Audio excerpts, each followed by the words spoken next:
Gradonačelnik Karlovca upravo mi je zabranio ulazak na pres konferenciju koju je sam sazvao, sam najavio i na kojoj su novinari bili.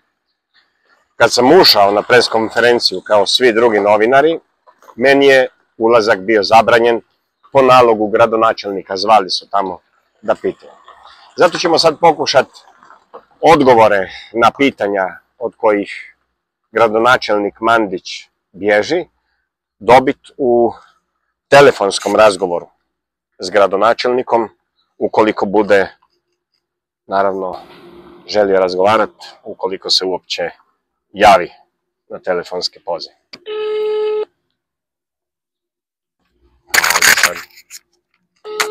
Zovemo gradonačelnika.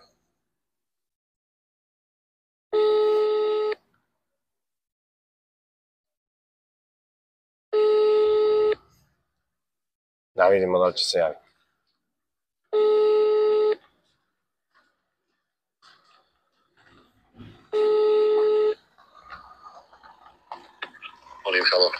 Dobar dan, gospodine Mandić, Domagoj Margetić, istraživački novinar pri telefonu.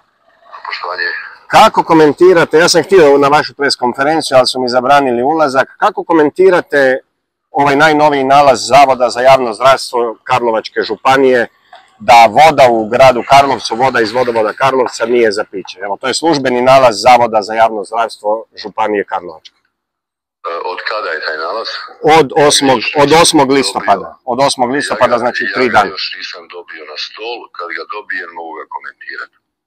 Dobro, kako komentirate sve navode građana da nemaju pitku vodu, da ove probleme sa štetama na objektima? Evo, ja sam vidio vaš intervju vrlo lijepo u Jutarnjem listu, gdje se hvalite da razgovarate s građanima, međutim građani se žale svi od reda. Ja sam razgovarao s 50-ak ljudi. Gospodine Margetiću, ovako, mogu vas zamoliti nešto. Cijenim posao svih istraživačkih novinara. O svim tim problemima smo dosta govorili. Ja stvarno vama, znam da ste bili na jednom sastanku sa građanima u Viku. Sve informacije koje ste tamo dobili, ja vam samo mogu ponavljati. Ali nisam nikakve informacije dobio, gospodine gradonačelniče. Evo, vjerujte, vaša direktorica vodovoda nije imala nijedan odgovor. Ja imam, nije baš tako, nisu baš takve. Ali imate snimku, gradonačelniče, pa nije mi odgovorila vaša direktorica ni na jedno jedino pitanje. Tvrdila je da ne zna da će mi odgovoriti u pisanom obliku.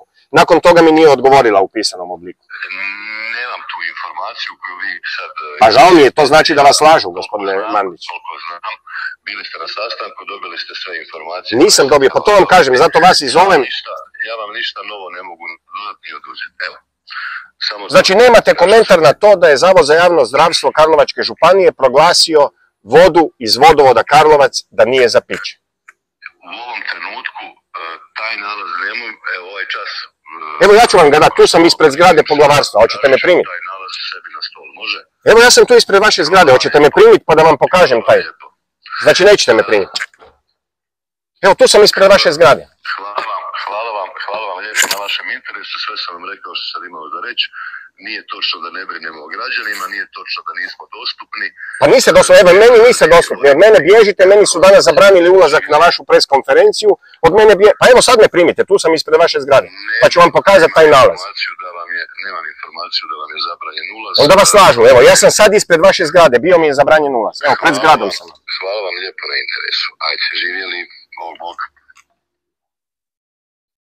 Evo vidjeli ste, gradonačelnik grada Karlovca nema komentara na to da voda u Karlovcu nije za piće. Ponavlja fraze, nemam informaciju da vam nisu dali odgovore, nemam informaciju da su vam zabranili, ima informaciju. Pa nije žena na porti donijela sama odluku da mi se zabrani ulazak na pres konferenciju. Zvala je ured gradonačelnika i bio mi je zabranjen ulaz. Rekli su joj da me ne pusti na pres konferenciju gradonačelnika Mandića. Ali ono što je najskandaloznije u ovom, gradonačelnik Mandić, vidjeli ste, nije želio vidjeti, tu sam pred njegovim uredom, nije želio vidjeti dokument Zavoda za javno zdravstvo Karlovačke županije o tomu da voda u Karlovcu, voda iz vodovoda, iz vodoopskrbne mreže za koju je on odgovoran, nije za piće, da je puna bakterija. Te nalaze nije htio pogledati. Nudio sam mu, čuli ste. I nije htio komentirati, nema komentar na činjenicu da javna ustanova, ne privatni laboratorij, javna ustanova, Zavod za javno zdravstvo Karlovačke županije proglašava vodu iz vodovoda grada Karlovca da nije za piće. Sve ste čuli.